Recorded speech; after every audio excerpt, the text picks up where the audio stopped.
స్వలాభం కోసం రాష్ట్ర ప్రయోజనాలను తాకట్టు పెట్టింది వైసీపీ. ఈరోజు మనకు స్పెషల్ స్టేటస్ లేదు కదా, కనీసం ఒక ప్యాకేజ్ కూడా లేదు. ఉన్న ప్రభుత్వమైనా ప్రతిపక్షమైనా ఒక్కటంటే ఒక్క నిజమైన ఉద్యమం చేసింది లేదు. ఈరోజు మనకు స్పెషల్ స్టేటస్ లేదు అంటే ఆ పాపం ముమ్మాటికి చంద్రబాబు గారిది, ముమ్మాటికి జగన్ రెడ్డి గారిది.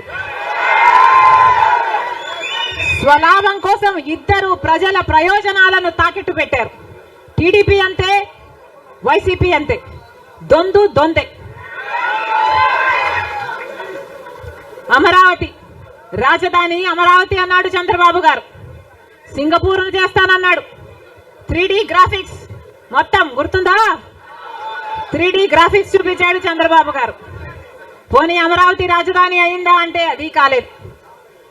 జగన్ రెడ్డి గారు వచ్చారు, ఒకటి కాదు 3 రాజధానిలు అన్నారు. పోనీ 3 రాజధానిలు అయ్యాయా అంటే ఒక్కటి కూడా లేదు.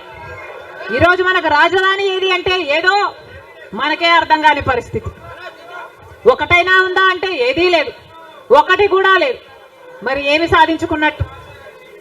పోలవరం ప్రాజెక్ట్ ఎప్పుడో 1941లో పోలవరం ప్రాజెక్టు కట్టాలనుకుంటే సాధ్యపడలేదు.